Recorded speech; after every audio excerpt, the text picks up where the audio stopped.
সবাইকে আমন্ত্রণ Clemon beyond the গ্যালারিতে। সঙ্গে আছি আমি রেজওয়ানুজ্জামান। ঈদের ব্যস্ততা আর বিশেষ আয়োজনের পর স্বাভাবিকভাবে সপ্তাহের প্রথম দিনে আমরা হাজির হয়ে গেছি আপনাদের সামনে।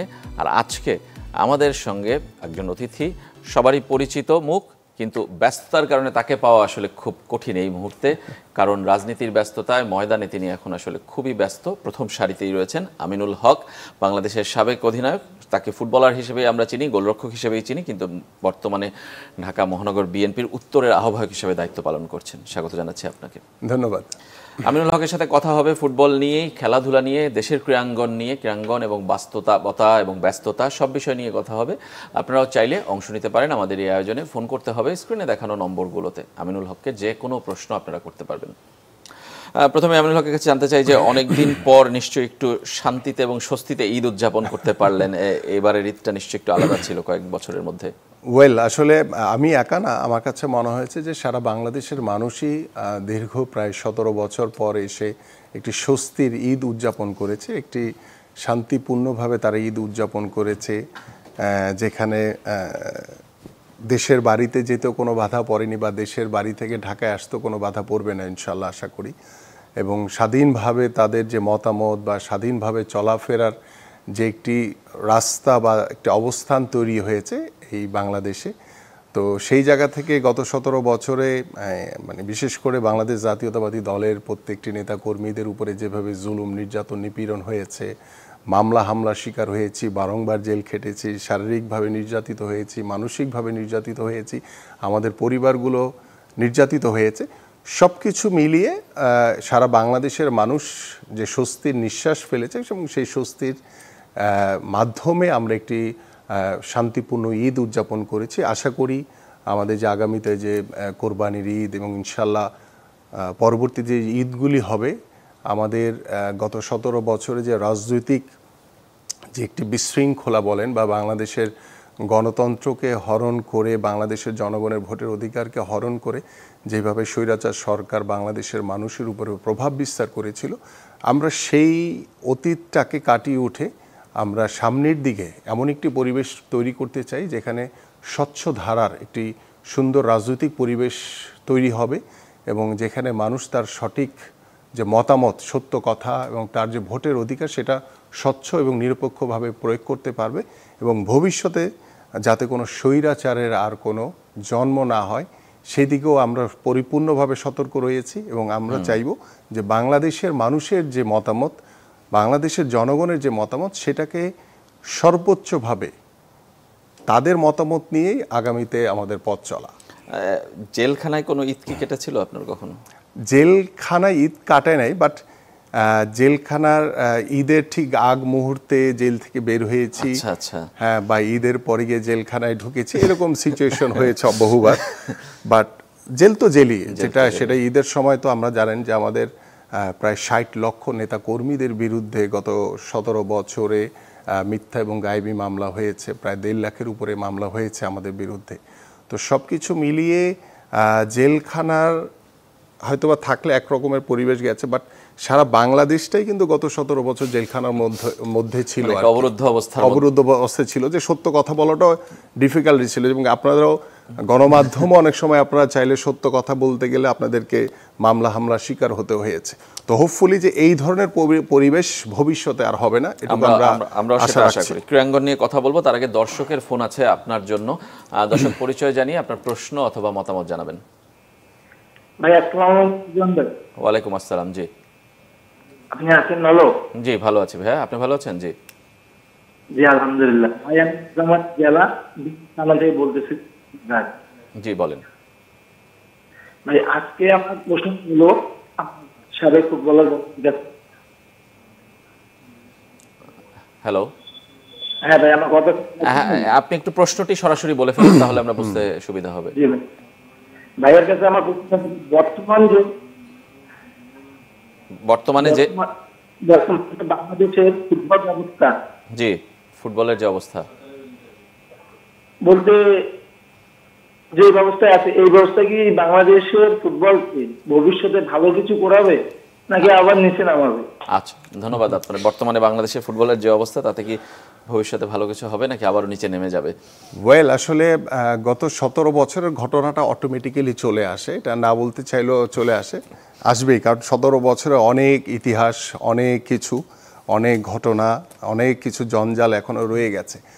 এখন আমরা গত 17 বছরে ফুটবলের যেভাবে কাজী সালাউদ্দিন সাহেবের, তিনি যখন সভাপতির দায়িত্ব পালন করেছেন, যেভাবে আমরা আশায় বুক বেঁধেছিলাম যে ফুটবলার হিসেবে আমরা তাকে সভাপতি পেয়েছি, ফুটবল ছেড়ে দেওয়ার পরও তিনি দীর্ঘ প্রায় 4 টার্মের মতো তিনি সভাপতির দায়িত্ব পালন করেছেন। তো তার সময়ে আমরা যেটা আশা করেছিলাম সেভাবে তিনি আমাদেরকে, বাংলাদেশের মানুষকে সেই আশার জায়গাটা ধরে রাখতে পারেনি। যতই দিন গেছে আমরা দেখেছি যে ফুটবল অবনমনের দিকে গেছে, তলানিতে চলে গেছে, এবং সেটা র্যাঙ্কিংয়ের ক্ষেত্রেও বলেন, আমাদের আন্তর্জাতিকভাবে যদি বলেন যে আমরা সাফ কন্টিনেন্টে আমরা যখন খেলেছি তখন দেখা গেছে যে সাফে অলওয়েজ আমরা ফেভারিট ছিলাম যে আমরা ফাইনাল খেলবো, এরকম একটি আলোচনা বা প্রেক্ষাপট এই সাফ কন্টিনেন্টে ছিল।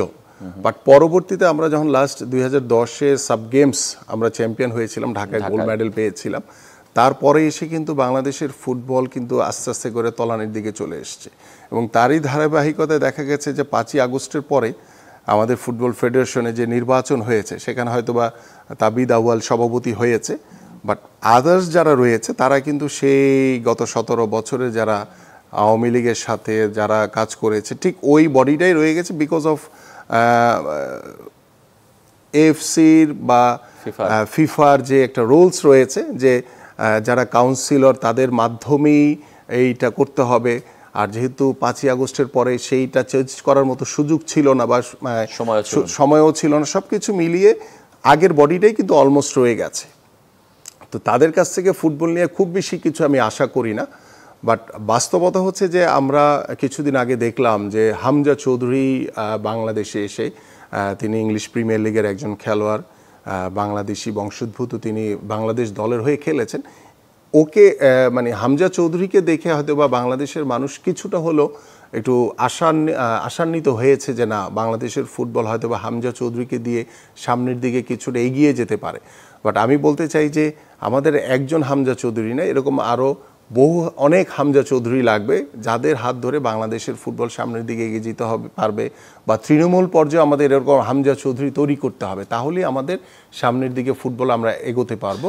বাট সবচেয়ে যেটি বৈশাখ, যে আমাদের দর্শক যিনি প্রশ্ন করলেন যে সামনের দিকে ফুটবল এগোতে পারবো কিনা, দেখেন গত 25 বছর ধরে আমি যখন খেলেছি তখনও আমরা এই কথা বলেছি, আপনিও আমাদের সামনে অনেক সময় ছিলেন, হ্যাঁ, এবং অন্যান্য ইয়েতেও বলেছি যে আমাদের যে গ্রাসরুট লেভেল থেকে যে শুরু করাটা দরকার, সেই শুরুটা কিন্তু এখন পর্যন্ত আমরা শুরু করতে পারিনি।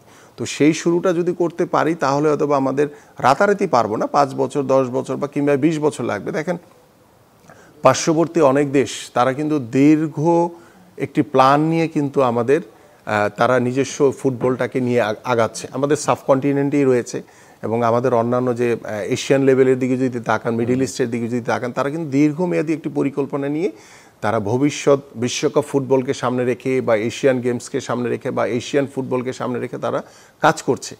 আমাদের তো এরকম কোনো ভিশনই নাই। আমাদের লক্ষ্যটা কি আমরা নিজেরাও জানি না, আমাদের লক্ষ্যটা কি। আমাদের যখন যেটা সামনে আসতেছে আমরা সেটাকেই প্রাধান্য দিয়ে আমরা খেলছি। তো হয়তো বা অনেক সময় যেমন ইন্ডিয়ার সাথে যেটা খেলা হলো, এক হামজা চৌধুরী যেভাবে পিছন থেকে টোটাল টিমটাকে আগলিয়ে রেখেছেন, এই প্রত্যেকটি ম্যাচে তার একজন কখনোই পুরো টিমটাকে আগলিয়ে রাখা সম্ভব হয় না, কারণ সবাইকেও তো সাপোর্টিং রোল প্লে করতে হয়। তো একটি ম্যাচে হয়েছে, বাট পরবর্তী ম্যাচে যে কী হবে সেটা কিন্তু আমরা জানি না। সো দ্যাট আমাদের ভবিষ্যৎ যেটা, সেটা হচ্ছে যে আমাদের গ্রাসরুট লেভেল থেকে শুরু করতে হবে, করে ভবিষ্যতের জন্য আমাদের একটা কর্ম পরিকল্পনা রাখতে হবে যে হ্যাঁ, আমরা এই সাবকন্টিনেন্টে আবার ডোমিনেট করতে চাই বাংলাদেশের ফুটবলে, এই সাউথ এশিয়ান ইয়াতে, এবং আমরা এশিয়ান ফুটবল কিংবা তার উপরের দিকে আমরা কিভাবে যেতে পারি, ওই লক্ষ্য স্থির না করা পর্যন্ত আমাদের ফুটবলের ডেভেলপমেন্টটা আমাদের কখনোই দৃশ্যমান হবে না। কিন্তু বাস্তবতা হলো যে আপনি যেই কমিটির উপর আস্থা রাখতে পারছেন না, তাদের তো 4 বছর আগামী থাকতে হবে কিংবা থাকবে তারা। আরেকটা বাস্তবতা হলো যে হামজা চৌধুরী আসা মানেই কি আসলে চেঞ্জ হয়ে যায়? এটা আপনি নিজেও খুব সন্দিহান যে আসলে এভাবে প্রবাসী ফুটবলারদের এনে তো আসলে খুব বেশি দিন সাকসেস পাওয়া যাবে না, হয়তো এটা ইনস্ট্যান্ট হয়তো কিছু সাকসেস মিলবে। আমি আপনাকে এই জায়গাটা একটা কথা বলি, দেখেন ইন্ডিয়ার এগেনস্টে যে ফুটবল ম্যাচটা বাংলাদেশ খেলেছে, আমরা হয়তো বা জিতে যেতে পারতাম যদি আমাদের ভালো স্কোরার থাকতো। যদি গোলগুলো মিস না করতো। এখন গোলগুলি কেন মিস করছে? কারণ আমরা যখন ঘরোয়া ফুটবল খেলছি সেখানে দেখা যাচ্ছে যে যখনই কোনো ভালো টিম, চ্যাম্পিয়ন টিম করছে, বাংলাদেশে যারা ধরেন মহামেডান, আবাহনী থেকে শুরু করে বসুন্ধরা, XYZ যারাই খেলছে, টপ টিম করছে, তারা কিন্তু ওই ফরেন প্লেয়ার এনে কিন্তু ওই স্ট্রাইকিং জোনে বসিয়ে দিচ্ছে যে তারা ভালো গোল করতে পারবে। কিন্তু আমার যে দেশীয় যে স্ট্রাইকার, সে কিন্তু পর্যাপ্ত পরিমাণ খেলার সুযোগ পাচ্ছে না। তো যখনই গিয়ে ওই কোনো ইন্টারন্যাশনাল ম্যাচে খেলতে যায়, তখন তার তো সেই ঘরোয়া ফুটবলে সেই স্ট্রাইকিং জোনে খেলার বা গোল করার সেই অভিজ্ঞতাটাই নাই, তাহলে সেই কীভাবে গিয়ে গোল করবে? এবং যার কারণে দেখা যাচ্ছে যে অনেক সুযোগ পাওয়া সত্ত্বেও আমাদের লোকাল যারা ফুটবলার, স্ট্রাইকিং জোনে যারা খেলছে, তারা কিন্তু গোল করতে পারছে না। এটা একটা বেসিক একটা জিনিস আমি বললাম। এবং আপনি যে কথাটি বললেন, যে আমিও একই কথাই বলেছি যে হামজা চৌধুরী এসছে, এটা আমাদের জন্য একটি ভালো একটি দিক আমি মনে করি অবশ্যই। এবং এই ধরনের হামজা চৌধুরী আমাদের আরও অনেক লাগবে। এখন বিদেশ থেকে এনে আমরা হামজা চৌধুরী বানিয়ে ফেলবো, এটা কখনোই বাংলাদেশের ফুটবলের জন্য সুখকর না। কারণ এখানে লোকালি আমাদের হামজা চৌধুরী তৈরি করতে হবে। লোকালি যদি আমরা বিভিন্ন ধরেন আমাদের যে লোকাল যে ফুটবল হয়, ঘরোয়া ফুটবল আমাদের প্রিমিয়ার লিগ কেন্দ্রিকই হয়। আমাদের আগে যে বিভিন্ন টুর্নামেন্ট হতো, শেরবাংলা বা জেলা লিগ হতো বা ইন্টার স্কুল ফুটবল হতো, কোনোটাই কিন্তু হয় না। এবং আমাদের ধরেন যে বিকেএসপি যা আছে, হ্যাঁ, এখন বিকেএসপি তো একটা শিক্ষা প্রতিষ্ঠান, এখানে ক্রীড়া শিক্ষা প্রতিষ্ঠান, এখানে বিভিন্ন স্পোর্টসের আপনার ইভেন্ট রয়েছে, সকলেই এখানে গিয়ে তারা পড়াশোনাও করে, পাশাপাশি খেলাধুলাও করে। এখন ফুটবল কিন্তু স্টিল বাংলাদেশের সবচেয়ে জনপ্রিয় খেলা। তো সেই জায়গা থেকে যদি আপনি চিন্তা করেন ফুটবলকে কিভাবে আগাবেন, তো সেই পরিকল্পনা তো আপনাকে করতে হবে।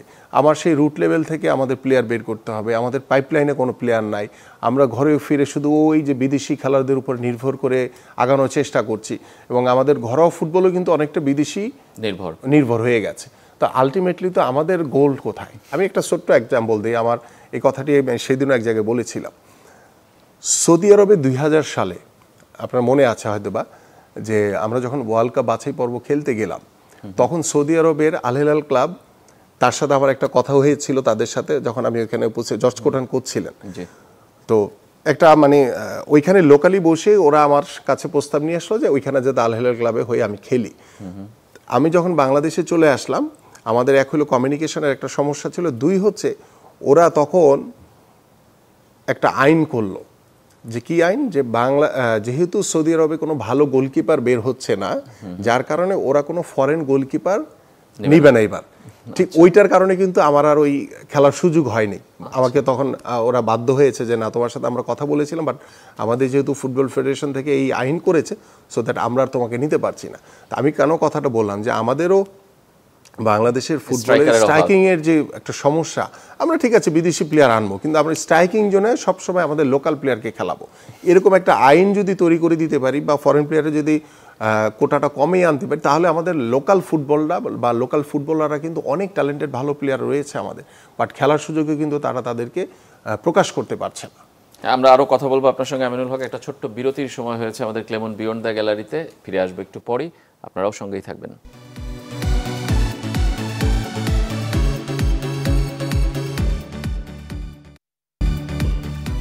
বিরতির পর আবারও ফিরে এলাম ক্লেমন বিয়ন্ড দ্য গ্যালারিতে। আমরা কথা বলছিলাম ক্রীড়াঙ্গনের বাস্তবতা এবং ব্যস্ততা নিয়ে। আমাদের সঙ্গে আছেন আমিনুল হক, বাংলাদেশের সাবেক অধিনায়ক, বর্তমানে রাজনীতি নিয়ে ব্যস্ত পুরোদমে। বিরতির আগে ফুটবল নিয়ে শুধু কথা বলছিলাম। ওভারঅল ক্রীড়াঙ্গনে এই যে 7 মাস 8 মাস চলে গেল একটা ক্ষমতার পালা পরিবর্তনের পরে, অনেক ফেডারেশনে পরিবর্তন এসছে, অনেকগুলো এখনও স্থবির, জেলা ক্রীড়া সংস্থাগুলো অনেক জায়গায় হয়েছে, অনেক জায়গায় হয়নি। আপনি ওভারঅল এই ক্রীড়াঙ্গনের বাস্তবতাটাকে আসলে কিভাবে দেখেন? আমার কাছে যেটা মনে হয়েছে গত 7 মাসে, যে আপনি যদি ফুটবল ফেডারেশন, তো আমি বলছি যে 2-1 জন ছাড়া, তাবিদ আওয়াল আর 2-1 জন ছাড়া মোটামুটি আওয়ামী লীগের পুনর্বাসন হয়েছে পরিপূর্ণভাবে। এবং ক্রিকেট বোর্ডের দিকে তাকান, সেখানেও আমার কাছে মনে হয়েছে যে সেই আওয়ামী লীগের যারা একদম দোসর হিসেবে কাজ করেছে, তারা কিন্তু এখন পর্যন্ত হয়তোবা মানে দেশে নেই, বাট তারা কিন্তু এখন পর্যন্ত সেভাবে ক্রিকেট বোর্ডে ডোমিনেট করার চেষ্টা করছে। পাশাপাশি আপনার হকি থেকে শুরু করে যে অন্যান্য কিছু যে ফেডারেশন হয়েছে, সেখানেও কিন্তু আপনি দেখেন, আমি কোনো রাজনৈতিক দলের বিষয় নিয়ে আমি কথা বলবো না, বাট আমার কাছে মনে হয়েছে যে আমাদের যে ক্রীড়া উপদেষ্টা, তিনি সার্চ কমিটি করেছেন, এবং সার্চ কমিটির মাধ্যমে, সার্চ কমিটিতেও আমরা দেখেছি যে আওয়ামী লীগের লোকজন ভরা ছিল। তিনি একজন উপদেষ্টা হয়ে, এবং এত যে জুলাই আগস্টে যে গণঅভ্যুত্থানে হ্যাঁ, গণঅভ্যুত্থানের পরে তিনি এসে যেভাবে সার্চ কমিটি করলেন এটা নিয়ে কথা হয়েছিল আমার সাথে, বাট তিনি তার মতো করে ওই সেই দেখা গেছে যে আওয়ামী লীগের সাথে যারা কানেক্টিভিটি ছিল তাদেরকে রেখেই তিনি সার্চ কমিটি করেছেন এবং তাদেরকে দিয়ে যে ফেডারেশনগুলি করাচ্ছেন সেখানেও কিন্তু আমার কাছে মনে হয়েছে যে এখন পর্যন্ত যে মাঠের যারা ক্রীড়া সংগঠক যাদেরকে দিলে ক্রীড়াঙ্গনটা ভালোভাবে চলবে সেই কাজটি তিনি এখন পর্যন্ত করতে পারেননি। পাশাপাশি আপনার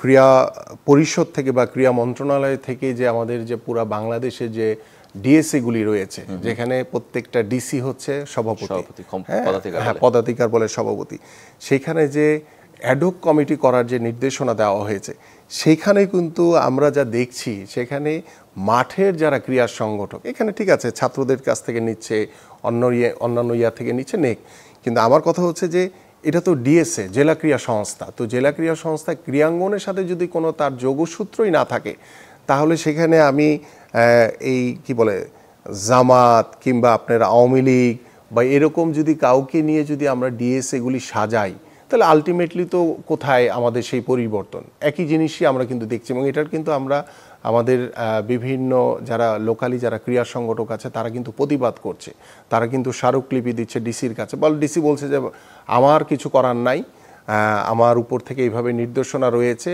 একদম ক্রীড়া পরিষদ থেকে বলে দিচ্ছে বা স্পোর্টস মিনিস্ট্রি থেকে বলে দিচ্ছে, আমরা ঠিক ওইটাই ফলো করতে হচ্ছে। অনেক সময় দেখা যায় যে ডিসিরা যদি তাদের মতো করে যদি ওই জেলার যদি ক্রীড়া সংগঠক বা তাদেরকে দিয়ে যদি কোনো কিছু দিয়ে থাকে ওইটা আবার যখন ক্রীড়া পরিষদে আসে তখন এইখান থেকে আবার আমাদের ক্রীড়া উপদেষ্টা তার যারা দায়িত্বরত রয়েছেন তাদেরকে দিয়ে চেঞ্জ করে তার মতো করে এটা দিচ্ছে। তো আলটিমেটলি তো এটা কোনো ক্রীড়াঙ্গনের জেলা ক্রীড়া সংস্থা হচ্ছে না, এটা হচ্ছে মানে তার পছন্দ মতো করে যাকে যাকে বসানো দরকার তিনি তার মতো করে বসাই দিচ্ছে। তো আলটিমেটলি বাংলাদেশের মানুষ যে 5ই আগস্টের পরে যে পরিবর্তনটা দেখতে চেয়েছে, আমি এই কথাটি সবসময় বলি যে দেখেন গত 17 বছর এই স্বৈরাচার সরকার রাষ্ট্রীয় প্রতিষ্ঠানগুলোকে ব্যবহার করে যেইভাবে বাংলাদেশের রাষ্ট্রীয় প্রতিষ্ঠানগুলোকে ধ্বংস করে দিয়েছে, আজকে কেন সংস্কারের কথা আসছে? আমরা কিন্তু প্রায় 2 বছর আগে সংস্কারের কথা বলেছি, আর 5ই আগস্টের পরে এসে আমাদের অন্তর্বর্তীকালীন সরকারের উপদেষ্টারা বা অন্যান্য সুশীল সমাজ তারা সংস্কারের কথা বলছে। আমরা তো তার আগেই বলেছি সংস্কার দরকার। এখন আমার কথা হচ্ছে যে 17 বছরের জঞ্জাল একদিনে সাফ করা সম্ভব না, বাট আমার যে পরিবর্তনের যে জায়গাটা দরকার, সংস্কারের যে জায়গাটা দরকার সেটার কিন্তু দৃশ্যমান আমরা এখন পর্যন্ত কোনো কিছু দেখতে পাইনি। যদিও আমি এখানে ক্রীড়াঙ্গন নিয়ে কথা বলছি, আমি ক্রীড়াঙ্গনের ভিতরেই থাকতে চাই যে ক্রীড়াঙ্গনের যে ডিএসএগুলি হচ্ছে বা আমাদের যে ডিএফএগুলি যে ধরেন আগের যে রাখা যেইটার ভোটে ফুটবল ফেডারেশন হয়েছে সেটারও কিন্তু কোনো পরিবর্তন আমরা এখন পর্যন্ত দেখতে পাইনি। তো এখন ক্রীড়া উপদেষ্টা তিনি কি করছেন বা তার কি চিন্তা ভাবনা এবং তারা কি নিয়ে বাংলাদেশের ক্রীড়াঙ্গনকে সাজাতে চাচ্ছেন সেটা আসলে মানুষ জানতে চায়। এবং আমার কাছে মনে হচ্ছে যে একজন স্পোর্টসম্যান হিসেবে তিনি দৃশ্যমান কোনো কিছু এখন পর্যন্ত বাংলাদেশে ক্রীড়াঙ্গনের যারা ক্রীড়া সংগঠক রয়েছেন বা যারা ক্রীড়াপ্রেমী মানুষ রয়েছেন বাংলাদেশ সাধারণ মানুষের কাছে কিন্তু তিনি কোনো কিছুই দৃশ্যমান উপস্থাপন করতে পারেননি। আমার কাছে যেটা মনে হয়েছে যে তিনি এখন পর্যন্ত সেই ডিসিদেরকে হয়তো বা প্রভাবিত করে তিনি ওই তার মতো করে ডিএসএগুলি সাজানোর চেষ্টা করছেন। যদি ডিসিরা তার নিজের মতো করে দিতে চেয়েছে বা ওইখানকার লোকাল যারা জেলা ক্রীড়া সংস্থার সাথে দিলে ভালো হয় তাদেরকে দিয়েছে, বাট দিলে আবার ক্রীড়া পরিষদে এখানে এসে এটা পরিবর্তন হয়ে যাচ্ছে। তো আলটিমেটলি তো আমাদের রেজাল্ট জিরো, বাট এটারও কিন্তু জবাবদিহিতা আছে।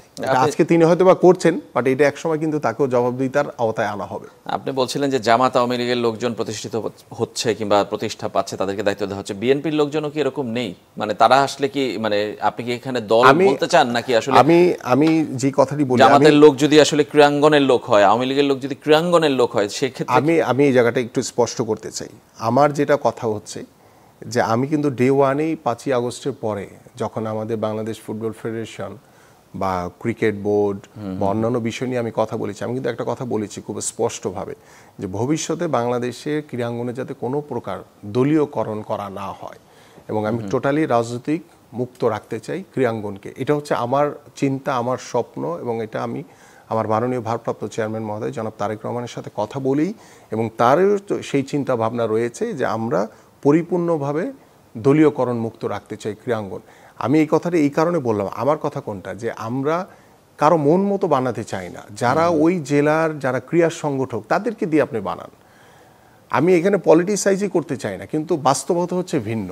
কারণ আমি যখন আমাদের যারা ক্রীড়াঙ্গনের লোক, আমি গত পরশুদিনও তাদের সাথে বসছিলাম, তারা ওই মেসেজগুলি আমাকে দিয়েছে। কারণ আমি যেহেতু ফুল টাইম এখন পলিটিক্স করি, ঢাকা মহানগর উত্তরে একটি দায়িত্বশীল জায়গায় রয়েছি, আমার যারা সারাউন্ডিং যারা ক্রীড়া সংগঠক রয়েছে তারা একটি বিশাল আপনারা দেখেছেন টিভিতে যে আমাদের মাননীয় মহাসচিবের সাথে এসে সাক্ষাৎ করেছেন। তখন স্যারের সাথে দেখা করার পরে এসে আমার সাথে বললো যে ভাইয়া সারা বাংলাদেশের দৃশ্য হচ্ছে এরকম। তো আমার কথা হচ্ছে যে যদি এই ধরনের আচরণই করে তাহলে আলটিমেটলি তো আমাদের ক্রীড়াঙ্গনে কোনো পরিবর্তন আসলো না। তো সেই আগের লোকগুলি তো বসে থাকলো বা তাদের পছন্দ মতো লোক বসাচ্ছে। এখন যারা, আমার কথা হচ্ছে স্পষ্ট, এখানে কোনো দলীয়করণ করার কোনো সুযোগ নাই। যারা মাঠের ক্রীড়ার সংগঠক, যাদেরকে দিলে ক্রীড়াঙ্গন ভালো হবে, সেই নিউট্রাল জায়গাটা আপনারা তৈরি করেন। এখনও যদি আপনারা আপনাদের পছন্দের লোকগুলিকে বসাইতে চান তাহলে আলটিমেটলি তো ক্রীড়াঙ্গন উপকৃত হবে না, যেটা আমরা পরিবর্তন চাই।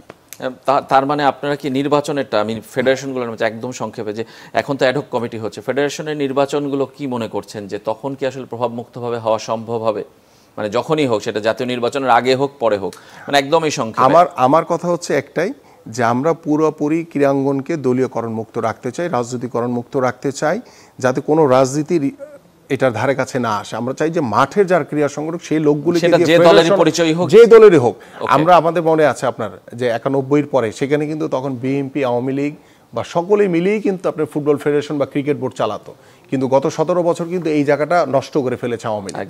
বাট আমরা সেই জায়গাটা তৈরি করতে চাই যেখানে সকলের ইনভলভমেন্টে বাংলাদেশের ক্রীড়াঙ্গনটা নতুনভাবে ঢেলে সাজানো হবে। ধন্যবাদ আপনাকে আমিনুল হক। আমাদের সময় আসলে শেষ, আরও অনেক কথা বলার ছিল। আমিনুল হকের সাথে আজকের আলোচনা এখানেই শেষ। নিশ্চয়ই পরবর্তীতে আবারও দেখা হবে, কোনো একদিন কথা হবে ক্রীড়াঙ্গন নিয়ে। সবাই ভালো থাকবেন।